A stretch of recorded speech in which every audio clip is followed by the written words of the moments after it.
Hello, everyone, and welcome to the Jerusalem Writers Festival in Mishkenot Sha'ananim. This event is kindly supported by the Sami Rohr Prize for Jewish Literature. Thank you all for joining us from wherever you may be.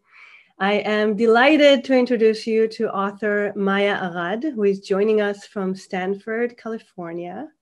I'm in Tel Aviv in my Yad Eliyahu apartment. And this event will be conducted in English, despite the fact that both of us are two native Hebrew speakers. And I guess we're going to talk about all of this, about living in one language and writing in another, about living across time zones and hyphenated identities. But first, I want to introduce Máya officially. She is an Israeli-American Hebrew writer. She grew up in Israel and left to study in London, where she obtained her PhD in linguistics in 1998. She's the writer in residence at the Taub Center for Jewish Studies in Stanford.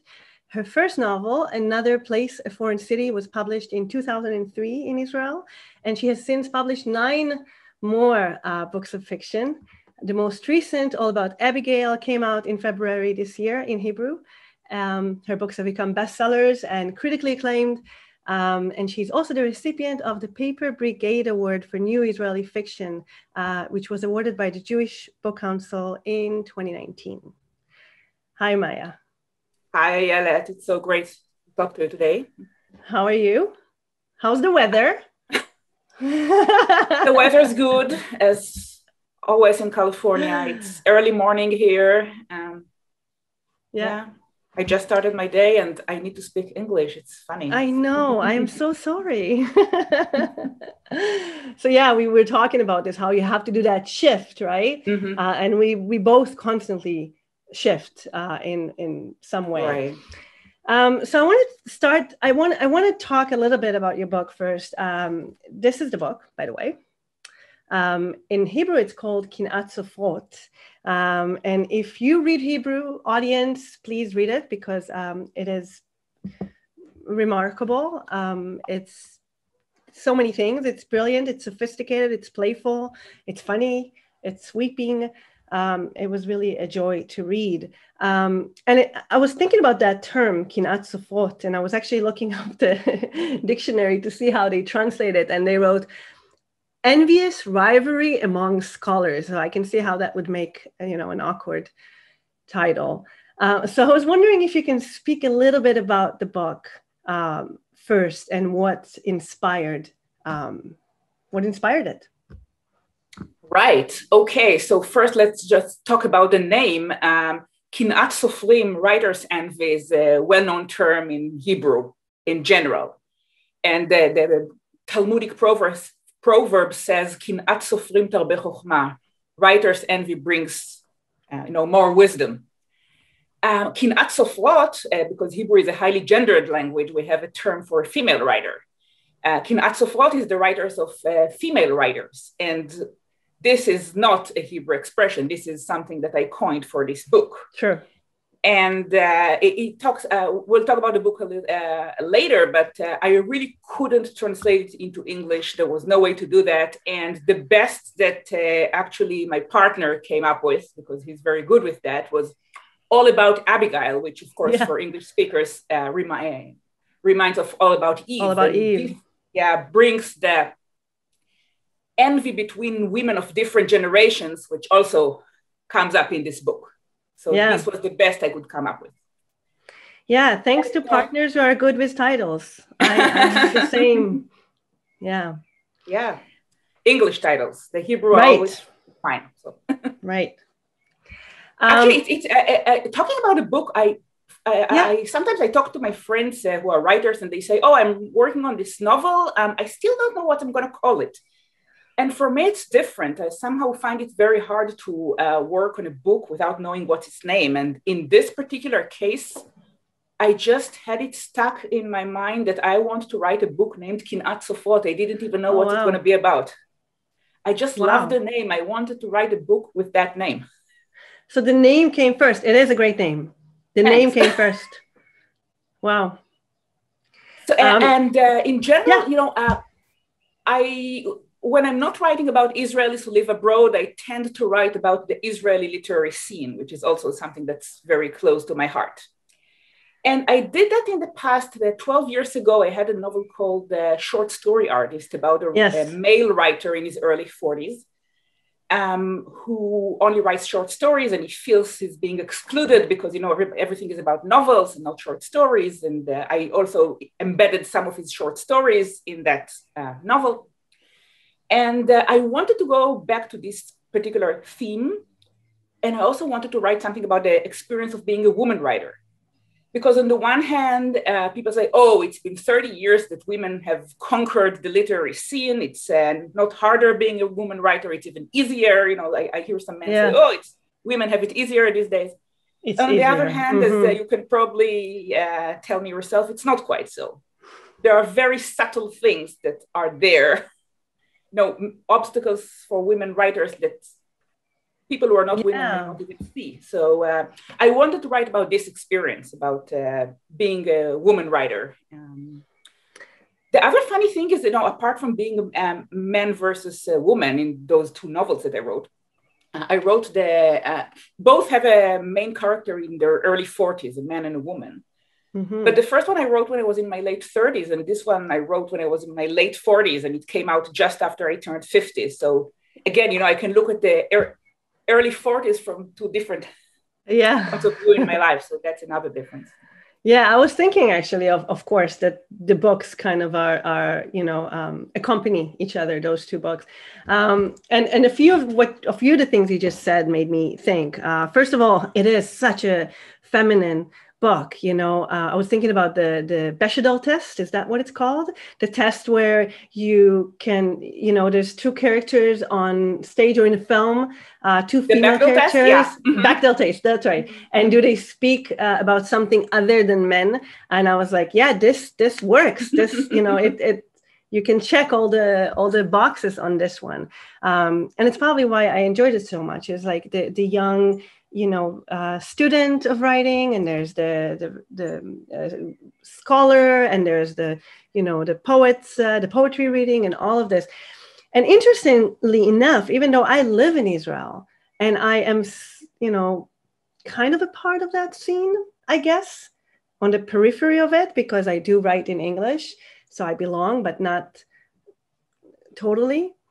I felt when I was reading it that it kind of gave me a glimpse, like an insider view of that world, of that literary scene and the academic world as well. And it made me realize how deeply rooted you are in that world still. And I was thinking there's a scene there where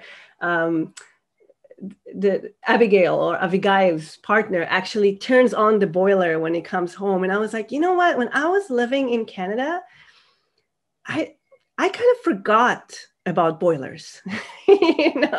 I very happily and conveniently forgot that that's what you had to do to get a hot shower. And I was like, even that tiny little detail, it felt so authentic. It felt so Israeli. And I was wondering how you do this. How do you maintain that direct connection to the Israeli experience, to the Israeli writer, literary scene experience? And is it hard to do? Well, I guess I can't really tell how I do this. I can just try to guess. But first of all, yes, I spent my most formative years in Israel. So the basic, frame or DNA of Israeli culture is there, I guess. I know the attitudes. I know how people relate to each other. I know the way people talk, even if it may have changed a little bit over the years. Then, of course, pre-COVID, I used to visit twice a year, and I read a lot. I have writer friends, and when it comes to things like turning on the boiler or things that I don't know because my children do not go to Israeli schools, so I have a sister with 3 children in the Israeli school system, and another sister who is a principal of an elementary school in Tel Aviv. So I can just email them and say, what time do normally kids finish school in 6th grade?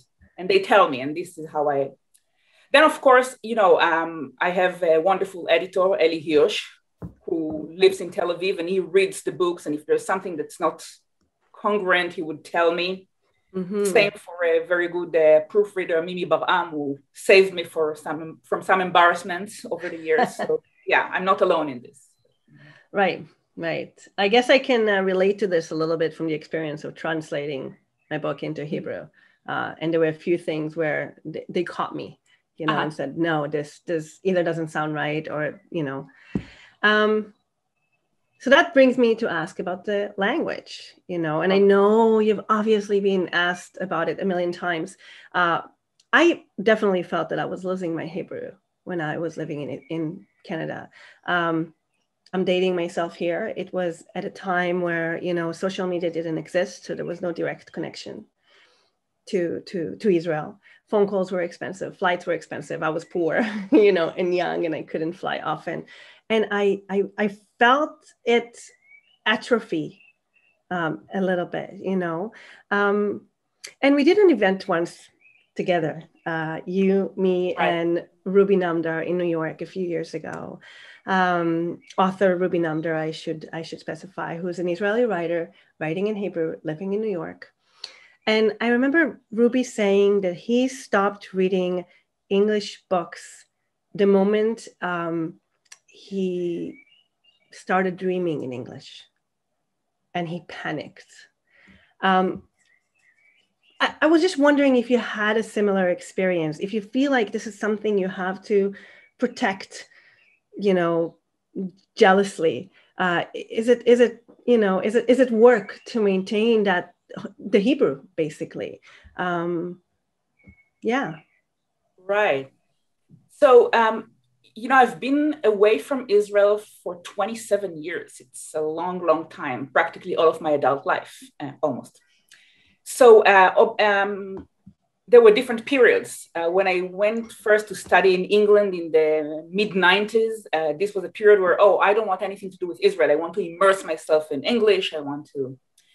Then there were some times when I was still between an academic career and a literary career. And there was a period when I was living in Geneva and my partner was already at Stanford.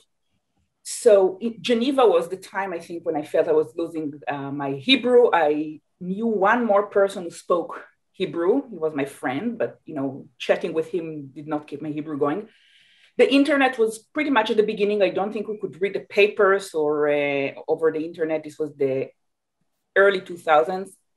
And I think partly to keep my Hebrew going, I started writing my first novel, a novel in verse.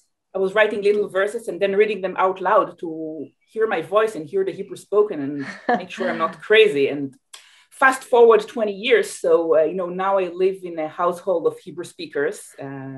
My husband, my two daughters, although we can talk about this later, they speak Hebrew, but their first language is very clearly English. And I live in Northern California, in Silicon Valley. There are so many Israelis there. A journalist once asked me, but don't you miss speaking Hebrew at the supermarket? And I told him that every time I go into the supermarket, there's some Hebrew speaker that I come across. And so it's so different than being in Geneva or being in Cambridge in the early 90s. So, and plus, now I'm writing is my day job. So that's what I do all day. So keeping the Hebrew is work, but that's the work that I do anyway to write. So having said all that, let's not underestimate as you say, the internet. I can read the papers, I can watch all the news series, I can see whatever people see in Israel. This is a great thing. And yes, I remember very clearly what you described before, not being able to read the papers. And do you still remember there was this thing, Haaretz Lemenuyei Chul, the weekly edition of Haaretz, that they would put together and send you, and you would get it like almost 2 weeks later and read what happened 2 weeks earlier in Israel. Yeah.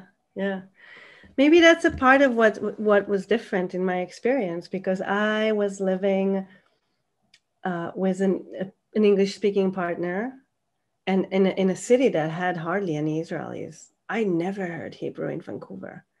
It was really like I was just dropped into English in such a absolute way. It was, if I, like you said, if I didn't speak to myself or read aloud the words that I wrote, it's just, there was no Hebrew at all. Mm-hmm. But you learned to swim, apparently. Very well. But it was a journey, and it took a few years of not writing at all for me, like I was so between the languages that I just stopped writing. Did you write in Hebrew before or just? Yes. So I was, I think similarly to you, I was a child who wrote, I was a teen who wrote. I was a teen writer in Maariv LaNoar. And I always knew I was going to write, and I always thought I would write in Hebrew. Why wouldn't I? Like, I grew up here, like, my literary idols and the books that I loved were all in Hebrew. And I was already very, I was very prolific as a teen, writing all the time.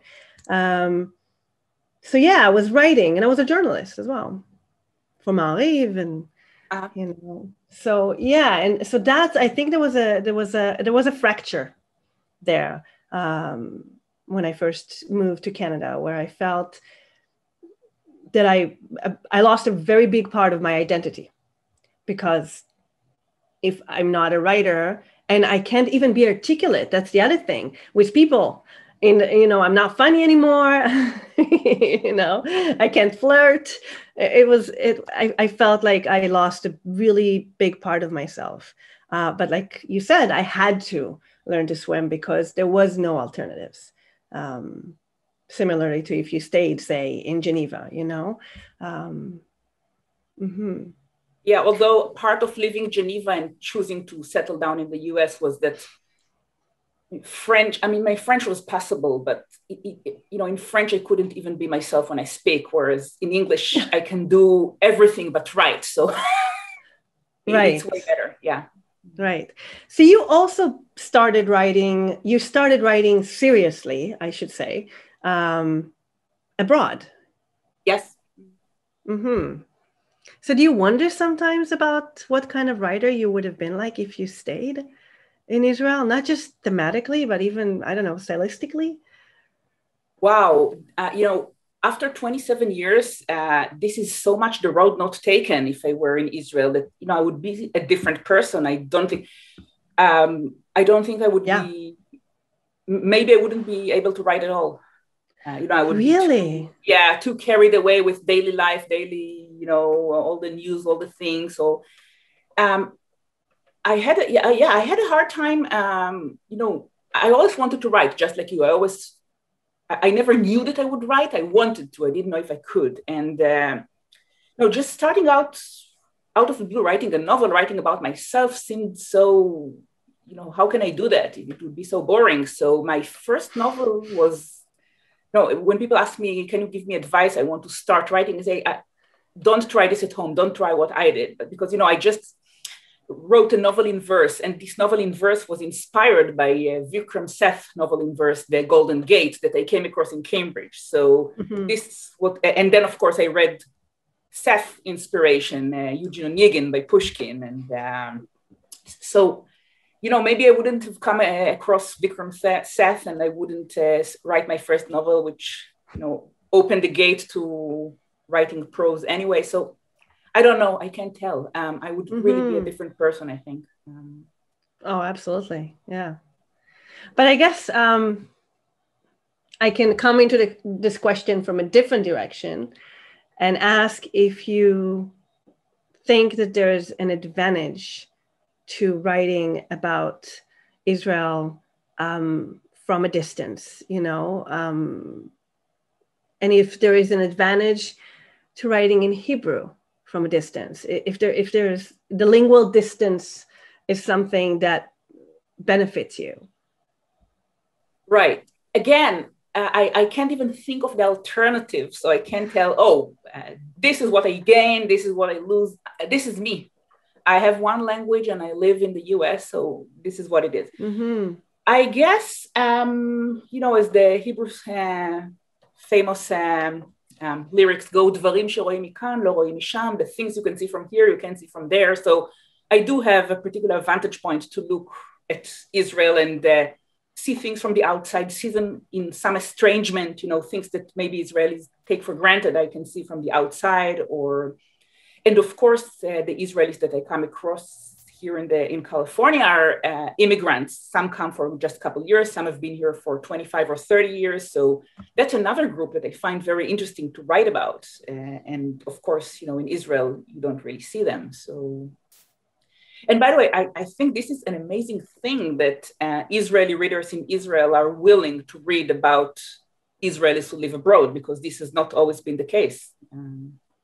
What do you mean? Well, the thing that there is this wonderful writer, who was very successful in Israel. And the moment she immigrated to New York, she didn't even write about Israelis abroad. She still wrote about Israel, but her second book was pretty much ignored because, she wasn't living in Israel. Yeah. We can talk about, it's a well-known thing that there is some implicit assumption that a Hebrew writer should be living in Israel. Until recently, it was an anomaly, a writer who does not live in Israel. Now, with people like Ruby Namdar and Sami Shmuelov and Dori Manov and Moshe Sakal. That's right. Yeah. So this has become a more common phenomenon. But yeah. Yeah, I've been obviously following many of these writers. I'm interested, in the idea of writing from a distance. And even though I write in English, which adds a layer of distance, right? I love reading that kind of work. I love reading, first of all, work that I can relate to. And I think that's what you're saying also, that, it's amazing. You're saying it's amazing that writers in Israel are willing to read such work, but also there's so many Israelis living abroad now. And finally, thanks to you and thanks to other writers, their stories are being told. That's right. Yeah. Yeah, I feel very grateful that I'm able to write about, to represent my life and the life of these people in a non-judgmental way. When I was growing up and I was reading Hebrew literature, if there were any representations of Israelis abroad, they would always be described from the outside in a very judgmental point of view. They're miserable. Very often people with PTSD from some Israeli war who just had to leave or something like that. Right. Or people who made a lot of money, but they are uncultured and very boorish. And, I write about people, normal people who just happen to have found a job here, and they try to make a life in a new country and raise children in 2 different languages and all that. And of course, I guess for you as someone who writes in English, this is not really an issue because English is so tolerant, geographically speaking, right? There are English writers everywhere. But in Hebrew, that's a new thing. And I'm really glad that people are willing to read about it, that Hebrew literature is now at least a little more inclusive, geographically speaking. Yeah, it's funny, you said earlier that you wonder if you would have even written if you lived in Israel. And I think that is something that I worried about for sure, coming back here, like I knew that I would write, but I was like, maybe I didn't know, actually. I'm questioning myself here, but I was afraid that I'm going to lose it, Right. So I can relate.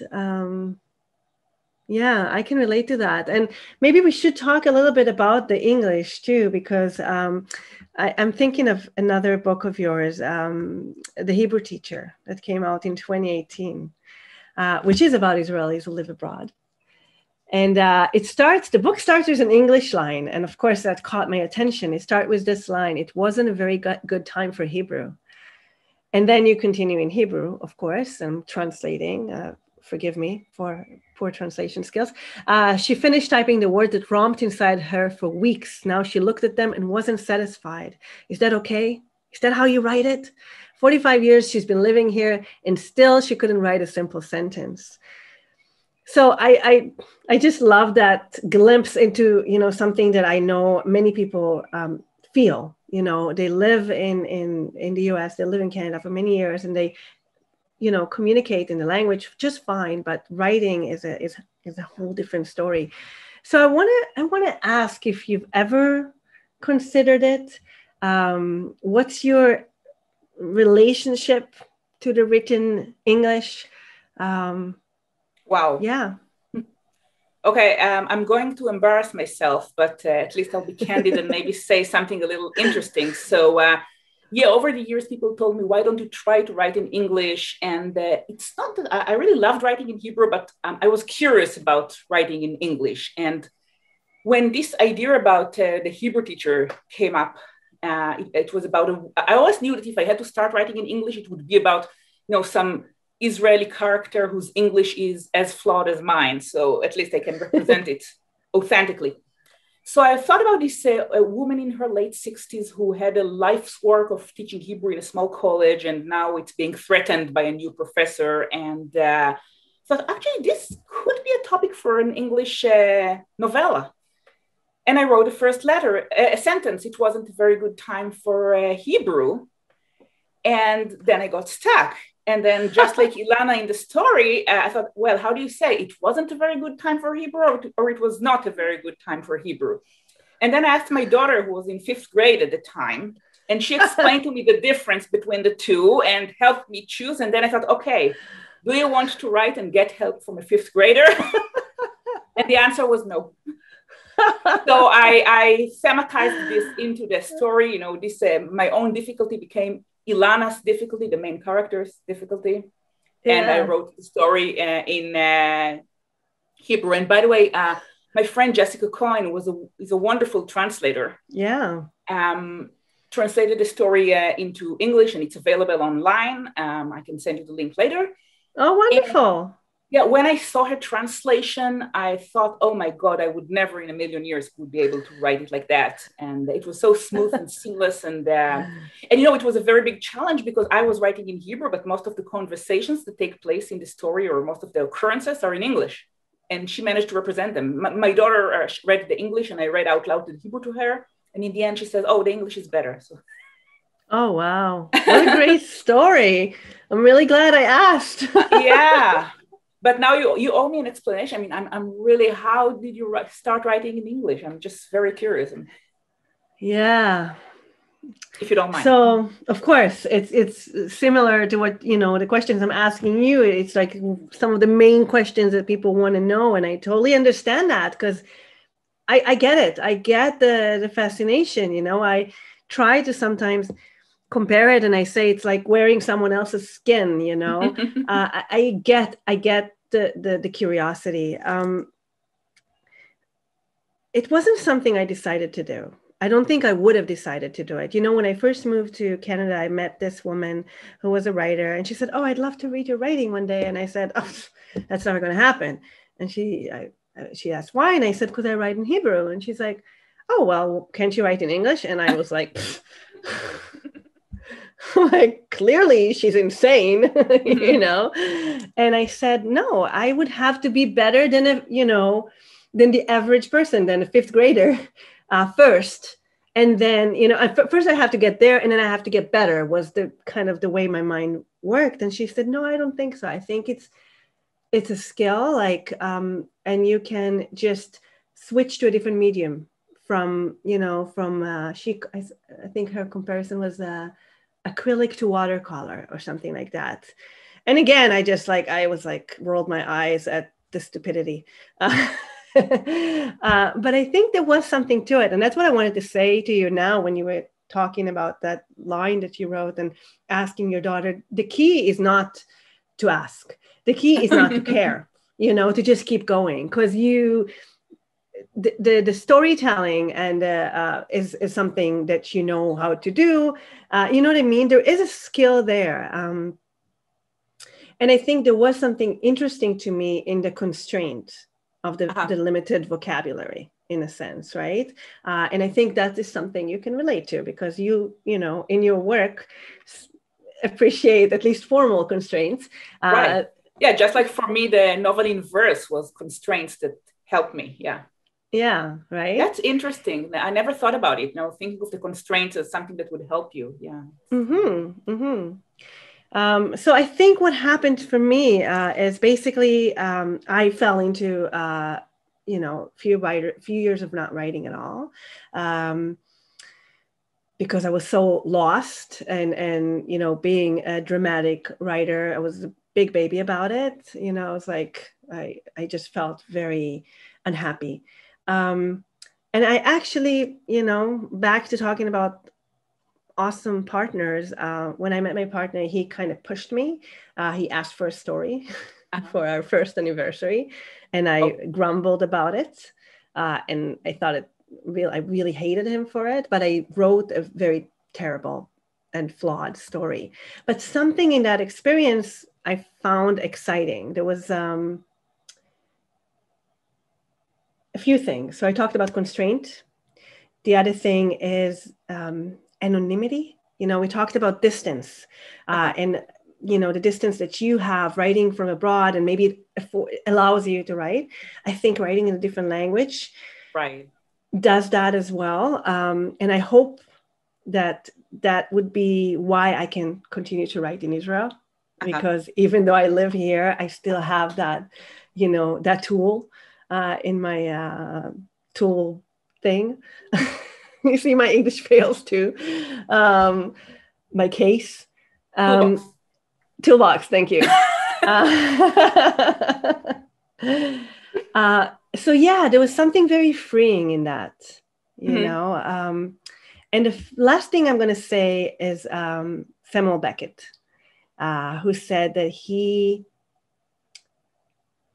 liked to be ill-equipped. And writing in a second language afforded him that. And I think I like that. I think I need to be challenged, or I get bored. Yeah, there's something about, it was also very humbling, just feeling like, you kind of just like, I'm going to fail at this probably. I'm going to come last, there's, you throw caution into the wind in a sense. So maybe yeah, we should mention here that it's only been 60 or 70 years that people who are native writers of Hebrew are writing in Hebrew. All the people who actually started writing in Hebrew, this was their second or third or fourth language after Yiddish, Polish, Russian, whatever, Arabic. So that's right. So one of the most famous poets of Israel, Rachel, she came to Israel with hardly any Hebrew, and she decided, I'm only going to speak Hebrew and write poetry in Hebrew. And sometimes you see some of her words are not quite right, not quite Hebrew words, right? Yeah, and I love that, right? It adds something to it. It's, again, seeing things differently somehow. Yeah. And that's why the distance is, as I compare the two. All right, so we're going to go back to talking about the book for a sec, because I want to talk, I already said how much I love that it's a book about women and, about women who write. But also I want to talk about the canon. There's that mini lecture that Achinoam gives in a conference in the book. And she talks about how the Israeli canon is closed. She speaks about how in the past 30 years, no prose writers have entered it, that women were never admitted to it, basically. And it made me think of, like, in Canada, again, I can't help but compare where the canon is so female, it's still very white, but it's so female. So I guess I wanted to speak a little bit about that, and also maybe bring it to us being the young girls and young women who wanted or aspired to be writers, and who were our models, who were your models during that time. If you can speak about that's a huge topic, I know. We talk just about that. But let me first of all say that's very interesting what you mentioned about Canadian prose being dominated by women, which is right. And I think different cultures work differently. I recently read an obituary for my neighbor who passed away, and she was an Irish poet. And there at the New York Times, and there it said that, in Irish literature, poetry was considered a crown jewel, and women had the hardest time making their way into poetry. Now, in Hebrew, things are quite different. For some reason, don't ask me to explain it because I can't, but women managed to make it into poetry pretty much from the start. There is Rachel, there is Leah Goldberg, there is Yona Volach, Dalia Ravikovich. Women are canonical poets, have always been. But somehow in prose, it did not work like this. Assuming that, this golden age or the open canon of Israeli prose was open, say, from the early 1920s to late 1980s, no woman managed to enter it. Not only not women, I mean, no gay person, no Mizrahi, non-Ashkenazi person, no Arabic writer. Mm-hmm. It was very much dominated by Ashkenazi white men. It's a fact. I can't even... And there is this famous Gershon Shaked, a professor of the history of Hebrew literature. He wrote a 5-volume series of history of Hebrew literature. And the most recent one that came up to the 1980s, you can see 3 men standing there, Aaron Appelfeld, Amos Oz, A.B. Yoshua, and 1 woman sitting on a chair, Amalia Kahana Karmon, as if, okay, we have like 1 chair reserved for women just for, Right. So this was pretty much the situation when I was growing up. I knew that there were women writers, and there were wonderful writers. Yehudit Handel, Shulamit Har-Even, Amalia Kahana Karmon, but for a teenager who is an avid reader, they were not very accessible. Their writing was quite difficult. I don't know about you, but it wasn't until, I think in the mid-80s, actually, Savion Liebrecht wrote a book of short stories that was very well accepted, but also very, a girl of 14 like myself could read it. I love that. And then later there were Tzvuya Shalev and Orly Kastelblum and Yehudit Katzir and so on and so on. But now what this Achinoam, the researcher of literature, says in the book is that what we thought in the early 90s, now the canon is accepting women, is actually now 30 years later, we can look back and say, oh no, it's not that the canon is accepting women, it's that the canon is closed and anyone can come, anyone can try to get in, nobody will get in, but at least, there is a more, democracy in literature. And I really want to make it clear because I saw some comments about my book. People said, she is lamenting the end of the male-dominated canon. Absolutely quite the opposite. Now, in a male-dominated canon, I wouldn't be able to be a writer, not just because I'm a woman, because I don't live in Israel. People wouldn't want to.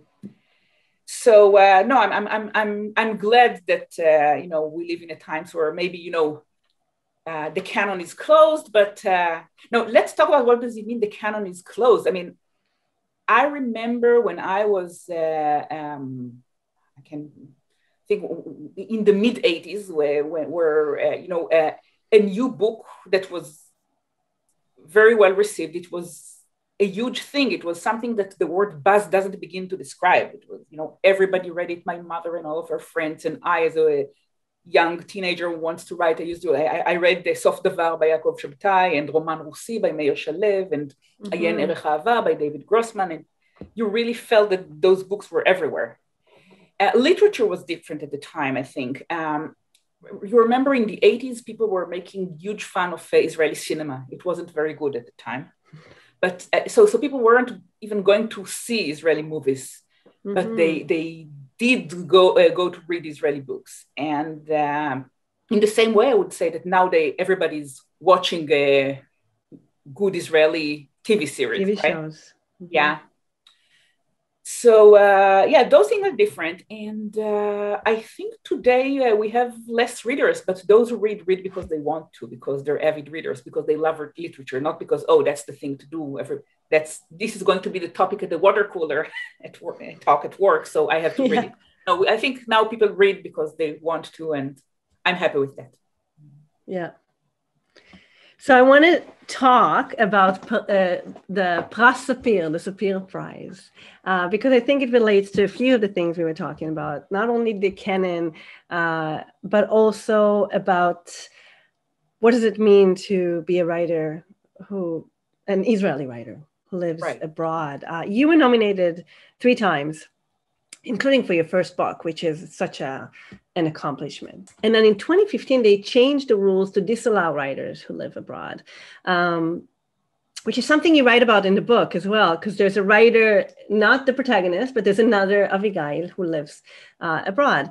And I'm interested in your thoughts on that. I'm not on a personal level, obviously it's disappointing, but also beyond that, I want to speak about the idea of Israeli literature as being confined to, to those borders, like I think Mati Shmuelov said something about literature is not in one of the, there was an article about expat writers, and he said is created in a space that is neither a country nor a land. And I mean, look at us, we're on Zoom now, the world has changed so much in the recent times as well.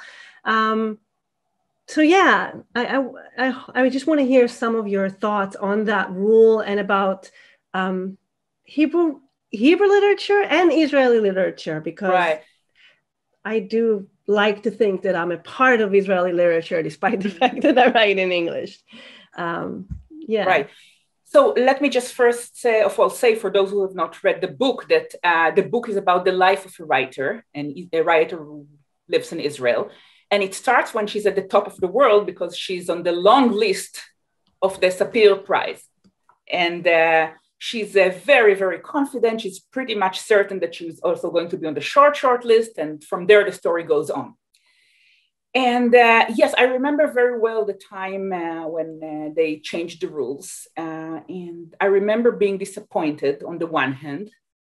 But on the other hand, there was a strange feeling of empowerment, because it was as if the Israeli literary establishment says, oh, Israeli writers abroad are a phenomenon that we can no longer ignore. After one of them, Ruby Namdar, won the Sapir Prize. That's right. It's a rising power. We have to protect ourselves against it. So weirdly, it was empowering. And after I got over the disappointment, I thought that you asked before if there's an advantage of writing from outside Israel. There is of course, I'm sorry, I wish I won the Sapir Prize, I can't, but I'm over it. But there is an advantage to it, because, for example, I would never be able to write this story about this female writer who really wants to win the Sapir Prize if I had been able to be shortlisted myself. This would seem like, oh my God, she's aiming for the eyes on the prize. No. So it really freed me in such a way that, and I'm so glad that I was able to write it, because I was, she really wants the prize, and it's all about how she's jealous of another woman who did get shortlisted, and how she feels about herself, and about all those things that people don't normally talk about. Envy is a feeling that people are very often ashamed of. Or that they don't mind saying that they're mad at someone or hate someone, but envy is not something that, we want to admit. So I could write about it. I could write about the prize, and I was completely free. Yeah. And of course, yes, there was an alter ego that's not unlike myself. And she thinks about, oh, good thing that she cannot submit her book. Yeah. I love that take on it. The idea that it's actually empowering, that it means that it is. Yeah. That's an interesting way of thinking about it that didn't occur to me. Okay, so I'm going to ask you a question that, probably you've been asked. Will you ever come back to Israel? Do you ever consider coming back? Do you have any discomfort or an irrational guilt? And I say that as someone who feels irrational guilt about abandoning her mother tongue, about that choice.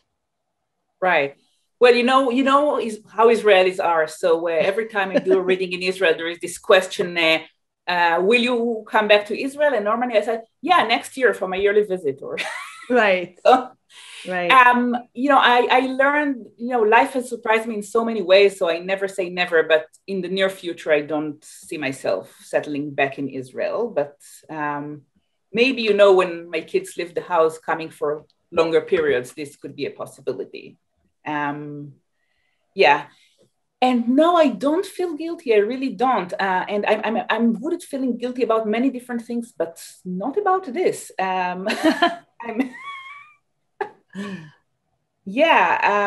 grew up in a very Zionist household, but no, I don't feel guilty. I remember once being at a party of Israelis here in California, and I was talking to a man who was in high tech, and then he went on to venture capital, and the whole time he was talking about how he helps Israel, how he helps young Israeli entrepreneurs, how much taxes his company pays back in Israel, so he had to raise. And at some point, it dawned on me that he feels guilty for not being in Israel. And wow. So no, I live here. I write in Hebrew because I write in Hebrew because that's my language. It's my only language, and I'm really glad to be a part of Hebrew literature. I really love it, and that's it. Nor do I think you should feel guilty. I'm just curious. I know it's but things have changed a lot even since I think that there is derogatory name for Israelis who left Israel, Yordim, as opposed to Olim. You make Aliyah when you come to Israel, you make Yerida when you leave Israel. So I think this term was already on the way out when I left in the early 90s, but things really have changed. So many people have some relative or a very close friend who is not living in Israel, and it's part of the Israeli experience. And hopefully one day we'll have a diaspora. One thing, Hebrew might not. Did you know Alan Mintz, who sadly is deceased? Professor Alan Mintz. I think he was at our talk in New York a few years ago. So he always said that, you have an Israeli diaspora now, but it will not last more than one generation. Your children will be, if they will write in English. And he's right, of course. My daughter just premiered her play at her, school young playwrights thing. And it was in English. So I think I was only called that once. Really? So I do agree with you that it's kind of on the way out. And I think now it's relocation. Right. They found a better way to package it, Right. There's more, not as derogatory. Right. Okay, we can continue to chat for so much longer. Maybe I'll ask you one more question before we go. What are you working on right now? And do you? Maybe you're not, and that's okay too. So I'm working on a novel in a genre that I have not yet worked in before. It's too early. I just started, so I don't really want to talk about it. But I really do like to. I love novels. I love novellas, but I also like to try new genres and go back to new forms and restrictive forms. So this is something that I'm starting now. It's really at the very beginning, so I can't say much more, but it will be also about, Israelis abroad, but also with some formal twist. I can't wait. Thanks. So thank you so much for speaking with me. Thank you, Iyelet. It was a pleasure. And thank you all for joining us. Enjoy the rest of the festival. Goodbye.